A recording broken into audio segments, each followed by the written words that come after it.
अच्छा, तो John Dalton के बाद हम चलते हैं एटम की डेफिनेशन पर। एटम की डेफिनेशन को समझने के लिए हम पिछले प्रीवियस लेक्चर में जाएंगे, जहाँ पर हमने डिस्कस किया था कि मैटर जो है ये दो तरह का होता है। एक प्योर मैटर होता है और दूसरा इम्प्योर मैटर होता है। प्योर मैटर को हम सब्सटेंस का नाम देते हैं और इम्प्योर मैटर को मिक्सचर का नाम देते हैं। सब्सटेंस को हमने टू पार्ट्स में डिवाइड किया था। सब्सटेंस या तो एलिमेंट हो सकता है या फिर कंपाउंड हो सकता है। इसी तरह एलिमेंट का जो स्मॉलेस्ट पार्टिकल था वो एटम था।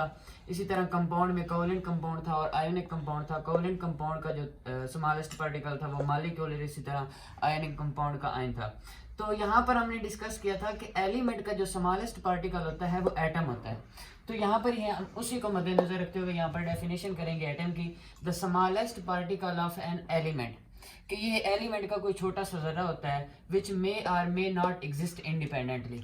अब यहाँ दो तरह के एटम हो सकते हैं, या तो कुछ ऐसे एटम हैं जो आज़ादाना तौर पर अपना वजूद बरकरार रख सकते हैं, जबकि कुछ ऐसे एटम हैं जो आज़ादाना तौर पर नहीं रह सकते, which may or may not exist independently. अब देखते हैं कि कौन से ऐसे एटम हैं जो इंडिपेंडेंटली एग्जिस्ट करते हैं और कौन से ऐसे एटम हैं जो इंडिपेंडेंटली एग्जिस्ट नहीं करते। यहाँ पर एक ऐसी फैमिली है पीरियोडिक टेबल में, मैं लिख देता हूँ उसको। हीलियम है, नियोन है, आर्गॉन है, क्रिप्टॉन है, जिनॉन है या फिर रेडॉन है।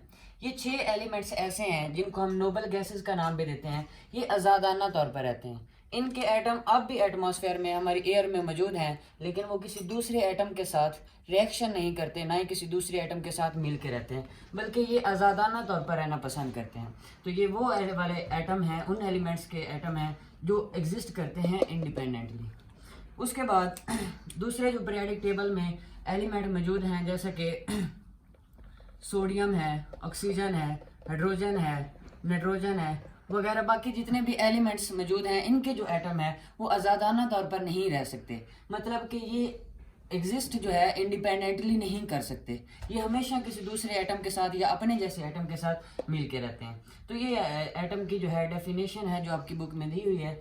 अब इनकी डिटेल जो है हम आगे जाके इंशाल्लाह नेक्स्ट लेक्चर में देखेंगे कि क्या वजह है कि ये वाले जो एटम हैं ये आज़ादाना तौर पर नहीं रह सकते और क्या वजह है कि दूसरे एटम जो हैं वो आज़ादाना तौर पर रह सकते हैं। इसको हम आगे डिटेल जो है इसके आगे जाके पढ़ेंगे। तो उसके बाद डेमोक्रेटस जॉन डाल्टन और इसकी डेफिनेशन के बाद आपकी बुक में जो एक और साइंटिस्ट है, the genius scientist J Berzelius, उनका जिक्र किया गया है। जे बर्जीलियस के दो बड़े, वैसे तो उनके बहुत ज़्यादा कारनामे हैं केमिस्ट्री में, लेकिन दो जो मज़ीद इसने बड़े काम किए वो यहाँ पर डिस्कस किए गए हैं। जे बर्जीलियस के दो काम आपने याद रखने हैं। एक काम कि इसने एलिमेंट्स को सिंबल दिए। पहली बात, एलिमेंट्स को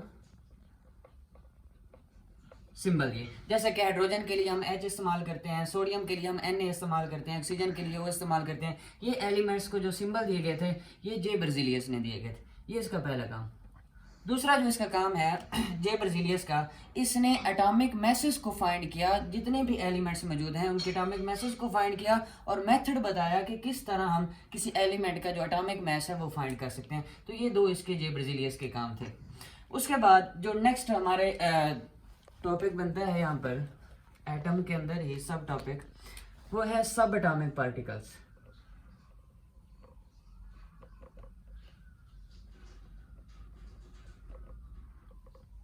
नाम से ज़ाहिर है सब mean small, atomic mean atom, के वो वाले पार्टिकल्स जो एटम से छोटे हैं, मतलब वो वाले ज़रे जिनसे एटम मिलकर बना हुआ है, सब एटॉमिक पार्टिकल्स।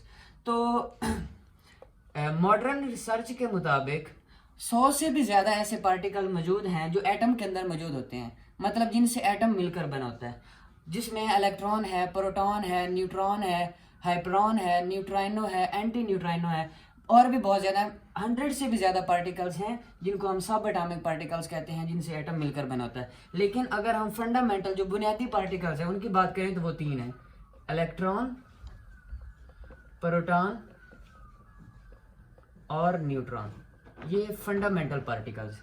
तो ये सब एटॉमिक पार्टिकल। उसके बाद देखते हैं कि एविडेंस ऑफ एटम, क्या हम एटम को देख सकते हैं जी। तो वैसे तो एटम इतना छोटा है कि उसको देखना पॉसिबल नहीं है, लेकिन कुछ इंस्ट्रूमेंट ऐसे हैं जो इस काबिल बनाते हैं कि हम एटम को आसानी के साथ देख सकते हैं, जैसा कि इलेक्ट्रॉन माइक्रोस्कोप। अब यहाँ पर देखना है क्या हम कंपाउंड माइक्रोस्कोप के जरिए भी इसको देख सकते हैं, किसी ऑर्डिनरी माइक्रोस्कोप के जरिए देख सकते हैं? नहीं, हम किसी ऑर्डिनरी माइक्रोस्कोप के जरिए एटम को नहीं देख सकते। ओनली इलेक्ट्रॉन माइक्रोस्कोप है जिसके जरिए हम एटम को देख सकते हैं। वजह देखते हैं कि क्यों हम इलेक्ट्रॉन माइक्रोस्कोप के जरिए एटम को देख सकते हैं लेकिन ऑर्डिनरी माइक्रोस्कोप के जरिए नहीं देख सकते। वजह इसकी ये है कि ऑर्डिनरी माइक्रोस्कोप के अंदर हम लाइट को, विजिबल लाइट को इस्तेमाल करते हैं एटम को देखने के लिए, और एटम का जो डायामीटर है वो 0.2 नैनोमीटर है।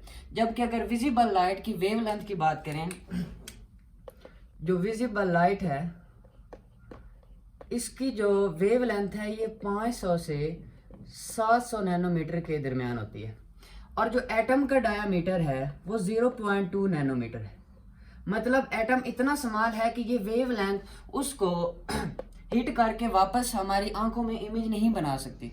जैसा कि ये एटम मौजूद है और ये किसी विजिबल लाइट की वेवलेंथ है, तो ये इसके साथ टकराएगी नहीं, तो हमारे पास इमेज कैसे बनेगी? यही वजह है कि विजिबल लाइट को यूज करके हम एटम को नहीं देख सकते। लेकिन जब अगर हम इलेक्ट्रॉन की बात करें तो आपको पता है इलेक्ट्रॉन एक सब एटॉमिक पार्टिकल है, एटम से भी छोटा है, और उसकी वेवलेंथ की बात करें तो वो 0.2 नैनोमीटर से भी उसकी वेवलेंथ कम है।